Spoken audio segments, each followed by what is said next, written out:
Hello, welcome back to my channel. My name is Lee and I like to talk about anime, Korean dramas, books, and fashion. So if you are into any of that, then stick around. Today I am going to be sharing 5 books that I thought would be 5-star reads and 5 books that were unexpected 5-star reads for me. So let's jump right into it. Okay, we're going to start with the 5 books that I thought were going to be 5-star reads and kind of move through them a little quickly. Some of these I'm very opinionated about, some just didn't hit the 5-star mark for me. So the first book I'm going to talk about is the book Half a Soul. This is a very Howl's Moving Castle inspired book, and I believe I've talked about it on my channel before, but I kind of went into it with very high expectations, which is probably what caused it to not be 5 stars. I'll put what rating I actually gave it here on my story graph, but I can't remember if it was 4 or 4.5, but I did enjoy it. It's a very fast read. I think if you're in the mood for a quick read that'll get you through like a reading slump kind of a feeling, this is a good one.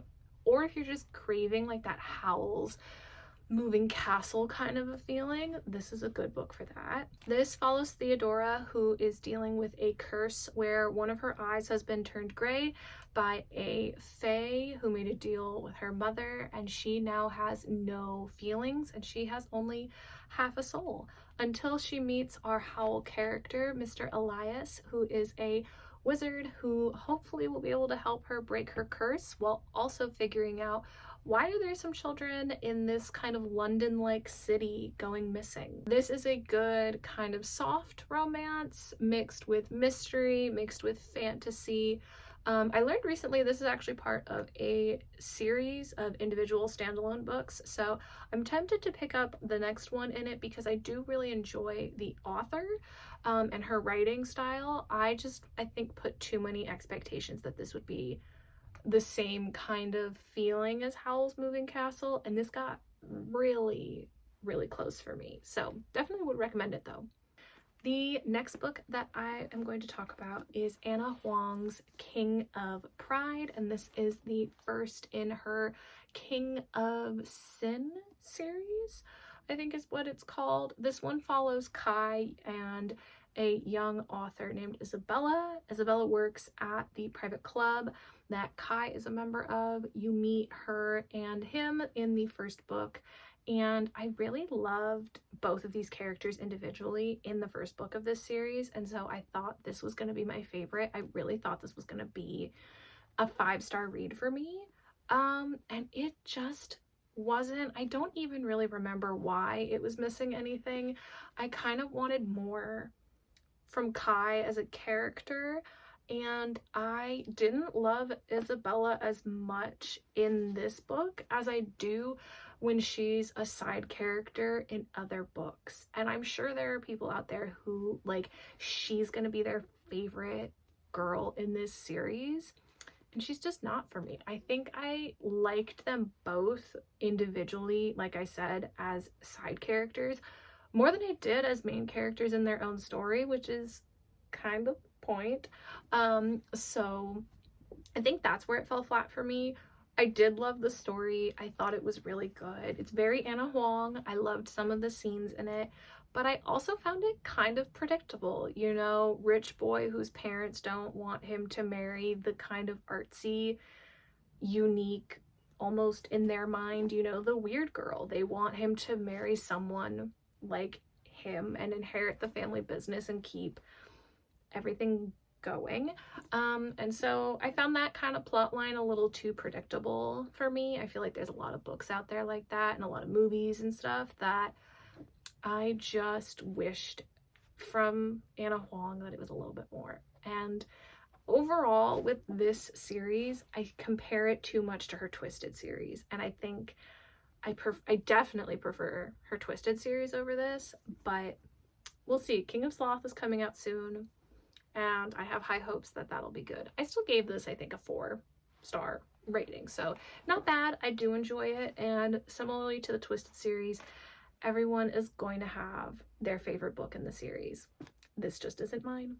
I am so sad that this wasn't a 5-star read because I had Forget Me Not so high on my TBR. This was like one of my most anticipated reads of 2023.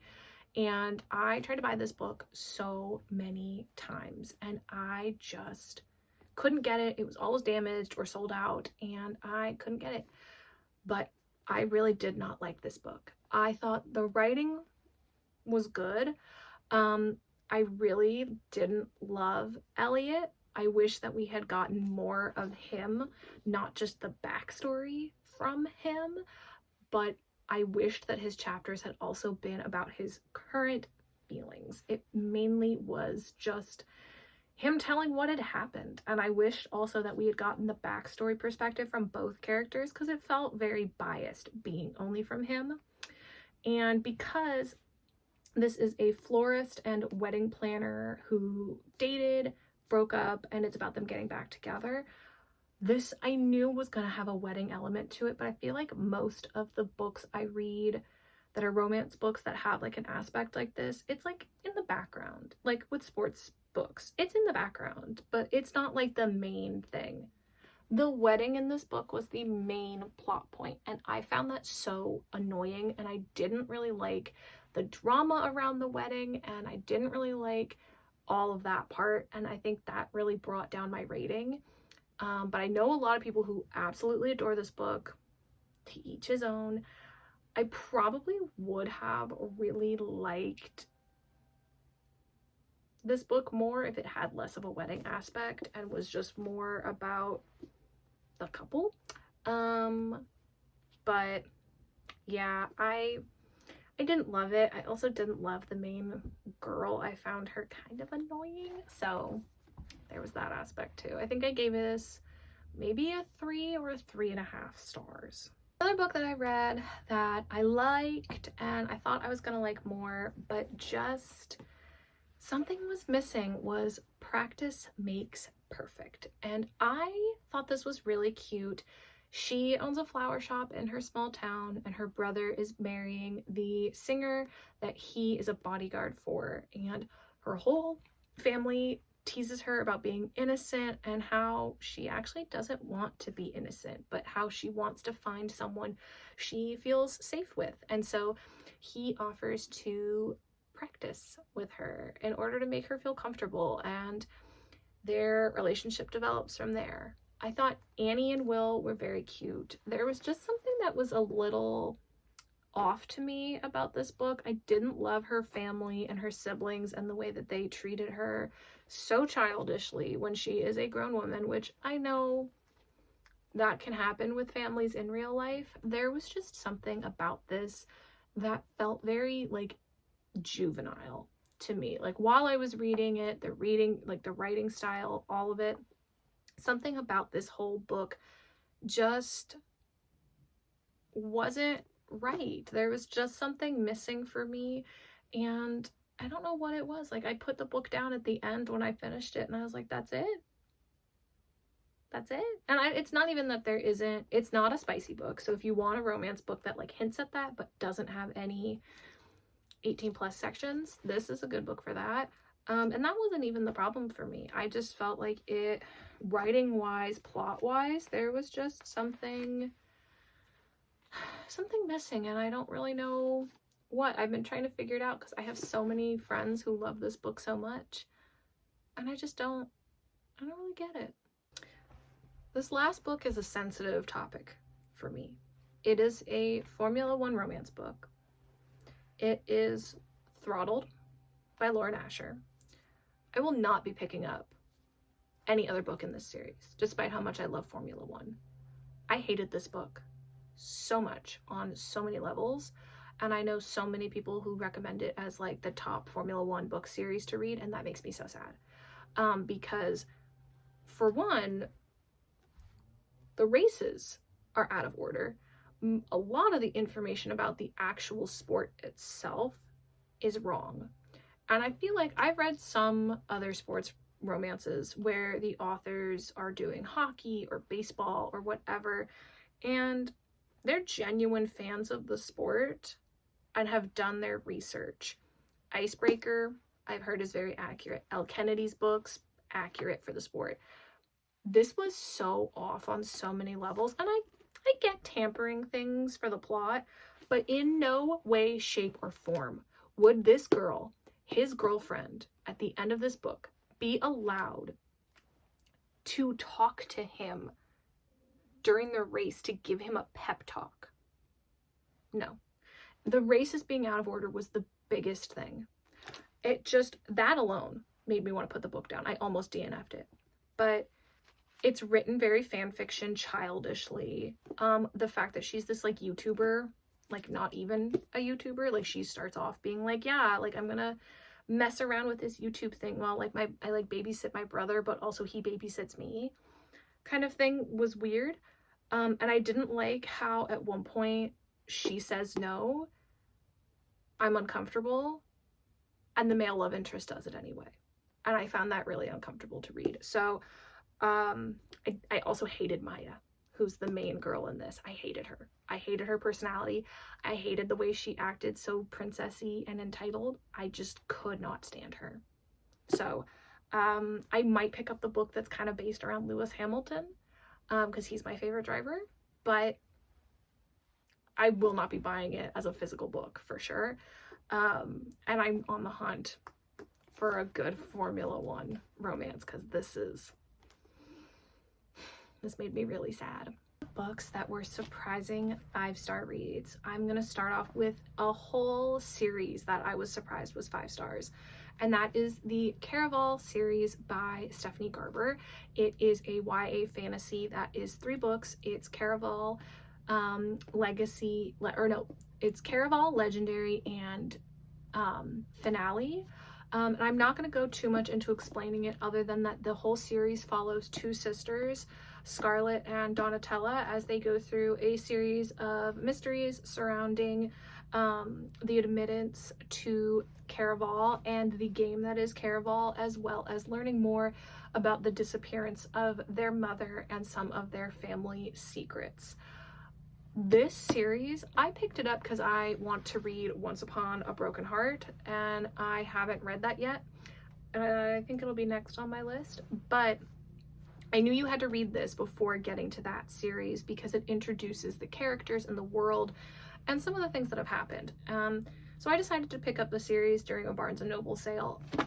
This is one of the best fantasy series I've ever read, and if I were someone younger reading fantasy as a kid, like if I had been growing up, I would have ate this up. This would have been my Harry Potter. It is so good. Stephanie Garber's writing is absolutely incredible. The plot twists throughout all 3 books constantly had me on my toes and in ways that I really wasn't expecting, which I love. Super unpredictable, but also tricking you with moments that you think you get it and then completely throws you.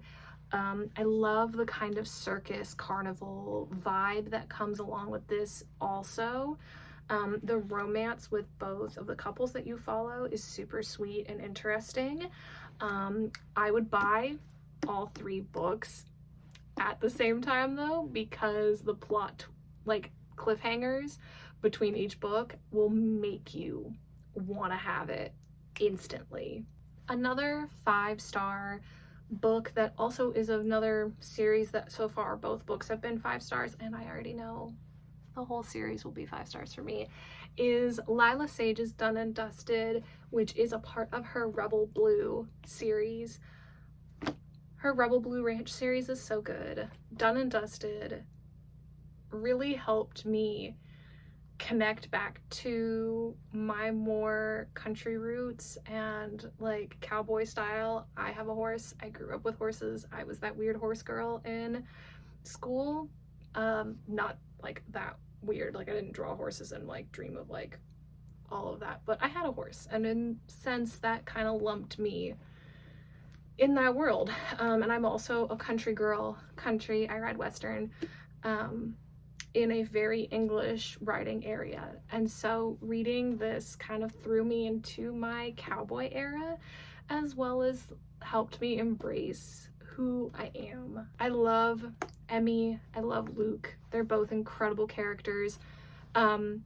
This is a small town cowboy romance. Brother's best friend, Emmy, comes home and is a barrel racer, and she is dealing with some mental health issues and struggles after falling off of her horse. And Luke, who owns the bar and is kind of the bad boy cowboy in town and who is best friends with her brother Gus, kind of steps up and helps her, and the two of them start a little thing.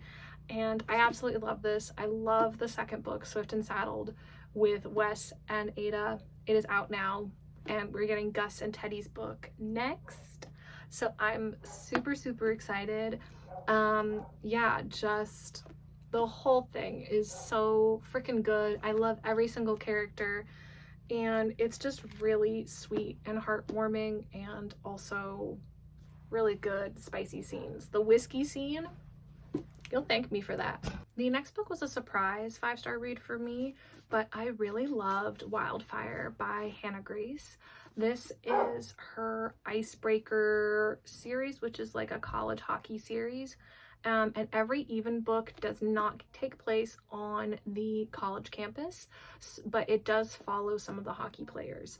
This follows Russ, who was one of my favorite characters on the side in Icebreaker, and Aurora, who are both camp counselors at a summer camp, and they have a one-night stand at college right before they go off to be counselors, and they kind of have to deal with what are we when we're not supposed to be dating at summer camp kind of thing. I loved this book. I know a lot of people didn't like it because of the summer camp aspect, but I never went to camp as a kid, like sleepaway camp, so this was just kind of like a fun thing for me. But also the way that Russ and Aurora communicate and talk to each other is what I'm looking for in a relationship, where even if you fight and have differences, that they both communicated really well for each other, and they both advocated for each other for what they needed to grow, and they helped each other grow both individually and as a couple, which I thought was really beautiful to read and see and just experience. And at one point in the end, which isn't too much of a spoiler, they get into a disagreement, and Aurora says to him, "I will not be the third act kind of miscommunication trope. We are sitting down and having a conversation with one another." And I absolutely loved that. And I loved the conversations that they had about dealing with family, feeling rejected, feeling like you're unloved. This was just really well done, and I can't wait for the third book. I will say though, out of the two, Icebreaker and Wildfire, I did enjoy Icebreaker, but this one was really special for me. I think in just how the two of them communicate really was just really special to me. I am currently making my way through the Chestnut Springs series. I have 2 books left, so as of right now, this is my favorite book, which is a bit of a surprise. I thought Daddy Cade was gonna be my favorite, but I just fell for Jasper Garvis. Like, he is the kind of outsider in the family that they adopted, and he grew up with them as kids, and he has had a crush on Sunny literally since he was like in the 2nd grade. And I think that's really cute to me, just like the fact that he's loved her for so long but has been too scared to hold on to her. And just reading about Sloane finding herself again and rediscovering herself again as someone who was in a relationship and lost themselves and then got out of it and found themselves again, that part of this was really special. I also just love Jasper. I think the combination of a cowboy and a hockey player in him is literally like my 2 worlds combining, and I can't really think of anything else better. And I love that about this and him.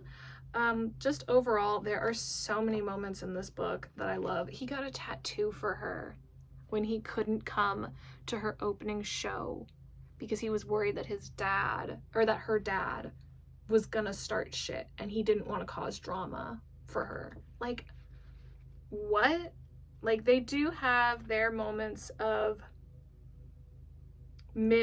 communication, but also at the same time, they work it out, and I think that I really liked that.